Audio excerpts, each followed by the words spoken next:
Oh, Bella Porch. Oh, sikat na sikat si Bella Porch ngayon. Hi guys! Again here. Welcome back to the channel. So today, another product review na naman. Chideden! And while waiting, I'm making another product review. While waiting for it, I will be reviewing this Beaute Tint. This one. This cute, parang nail polish siya, but then, it's a tint. Lip tint.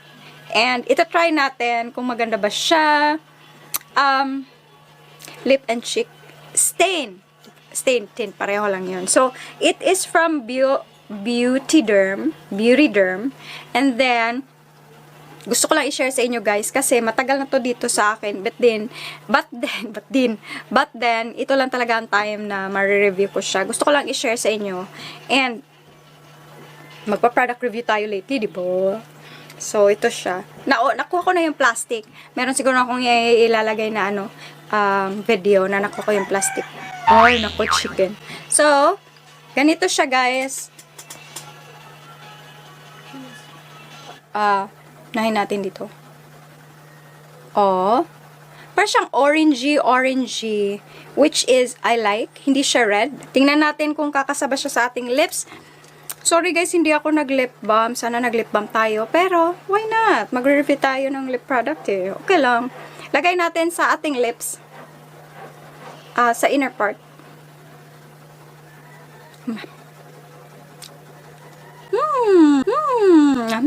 Parang natural lang, no? Orange. Parang daily sun-kissed. Ganun.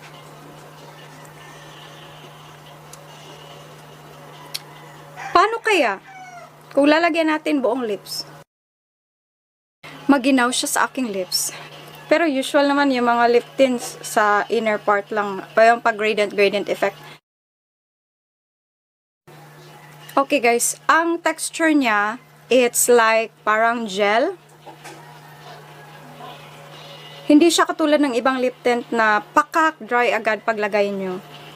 So far, hindi siya red na red, which I like. Pero sa monitor, parang super red siya. But then, okay naman siya sa ating tingnan nyo, hindi pa siya nag-dry. Mostly sa ibang lip tints, nag-dry talaga siya. Siya naman, para siyang gel type, para siyang pagkain. So, ilalagay natin, test natin yung blendable. Disclaimer guys, yung mukha ko para siyang nagpipil because I am trying a product right now. And, baka meron na magsasabi, besh, maghilamos ka muna, besh, bago ka mag-film. Nako. Okay. Lagay lang natin to for the sake of yung face, yung face ko ngayon talagang siya, dry and nagpipil. So, konting-konti lang yung nilagay natin. Ganito ba talaga maglagay ng tint, guys?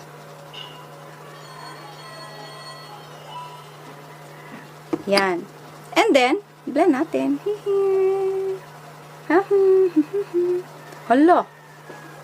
Hala, ang ganda niya. Oh. Hindi siya Hala, uy. Pasensya na aking pimples. Pero para malapit na siyang mag-dry. Hala, love ko na tong lip tint na to, uy. Oh. Hala. Chicken wing. Hala guys, alam nyo ba, yung first na napansin ko dito sa lip tint na to, jelly type siya. As in, para siyang pagkain. And then, paglagay mo, mostly, honestly guys, marami na akong nasubok mga lip and cheek tints. Some of the lip and cheek tints that I have, paglagay mo, siya, parang stain agad siya, parang dot. Pero ito, nakita nyo naman, matagal ko siyang, hindi ko to ikakat, matagal ko to siyang nalagay na. Tapos dito, pag blend mo, blendable siya. Tapos, ang ganda ng finish na. Oh, natural. Hala ka, besh. Hala, oy. Gusto ko sana dito, maglagay-lagay tayo. Para, kunwari ba, mistisa day. Lagay tayo ng konti. Oh, mistisa ka day. Okay. Okay, parang na-sunburn lang yun, na. Pero pasensya na kasi nagpipila kasi yung ko, oy. Yan. Parang gusto ko rin ditong lagyan. Oh, Bella Porch. Oh, sikat na sikat si Bella Porch ngayon. Diyos ko, Lord. Proud naman tayong mga Pinoy. Hala. Sige. Ang dali niya. Tingnan nyo. Oh. Ang dali niyang i-blend. Parang nag-glide siya sa skin ko kahit ang skin ko hindi nagko-cooperate today.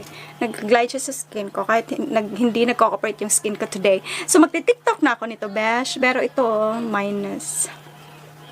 So, ito na siya, guys. Maganda ang lip tint na to. And I'm super happy that I have this.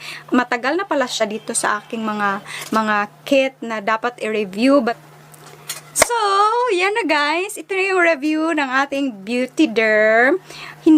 Kasi matagal na to sa akin guys. Nakalimutan ko yung price. But I'm going to place it here or sa description box para naman meron kayong alam and where to buy this one. I believe meron silang maraming distributors. Ilagay ko na lang sa description box.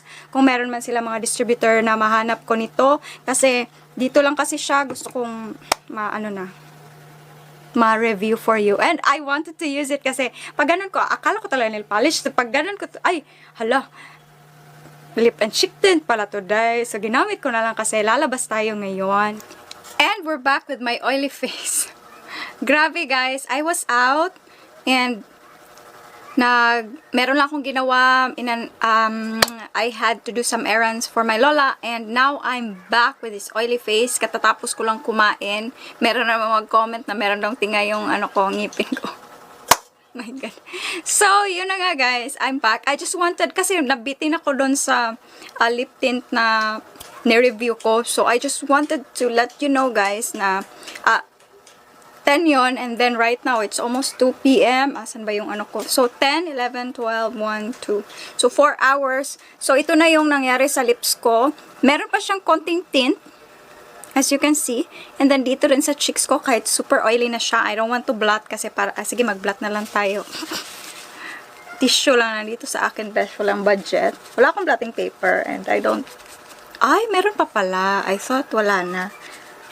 Please excuse my face kasi nagbabalat siya. Meron pa dito. Oh, nag-glow up ako. Oh, ganon. Meron pa rin dito, guys. So far, need na to ng retouch. Mostly naman, ang mga lip tints na mga ginagamit ko, mga long-lasting siya. Pero once na dinikit mo siya sa skin, nagpa-patch. Pero this one, gel type, hindi siya nagpa-patch. But then, as you can see, konting-konti na lang yung dito sa aking lips. So, need ng retouch. And, naging parang natural looking. Kung alam nyo lang, maitim talaga yung lips ko guys. But then dito, meron pang kulay, meron pang color na nakikita ko sa monitor. So, I'm just giving you an update. After this, if lalabas pa kayo, kasi kumain talaga ako ng marami. Ang ulam ko, ang dami. Kumain ako ng rice at saka fried fish. And then, grabe yung kain ko with the sauce na may suka, patis, plus sili, super anghang. Nagutom ba kayo? So, yan na nga guys. Yun lang ang update ko and I will get, and this will be my stop kasi nga, I'm going to re-apply. 4 hours lang siya nag-last. So far, meron pa naman siya mga 3 to 4% sa lips ko kasi pulang-pula pa yung aking lips. Okay, so thank you so much again and babalik yata tong video na to sa time na pag-start kung kasi akala ko mag-end na yun. Tapos nabitin kasi ako. Gusto kong ipakita sa inyo na nag-last ba talaga siya. 10, 11, 12, and then 1 p.m. 1:30, 1. Yes, okay na okay pa siya. Lang tagla siya kasi kumain ako. So far, ito yun after eating. So, hindi na ako magre-retouch. Hindi, magtatagal to siguro. Maybe 3 hours or so. Ito na lang. Sa inner part na lang siya. So, bye-bye for now! And so that's it, guys. Thank you so much for watching and I hope you enjoyed this video. And please don't forget to like, share, and subscribe. If meron naman kayong, ito ginawa ko lang to for color reference and kung maganda ba siya or hindi. But for me, I would definitely buy another bottle for this and maybe, hopefully meron silang ibang kulay. Ito lang kulay na nandito sa akin. But then, tingnan ko if meron pa to siyang mga kulay and ilalagay ko na lang dito sa screen if meron man sila mga choices, guys. So, Salamat talaga sa suporta, and I'm going to try another products for you, and I will be posting Monday, Wednesday, and Friday for you guys. And that's it. Thank you so much for watching. I hope you enjoyed this video, and bye-bye for now. See you soon. Mwah! Sarang eh!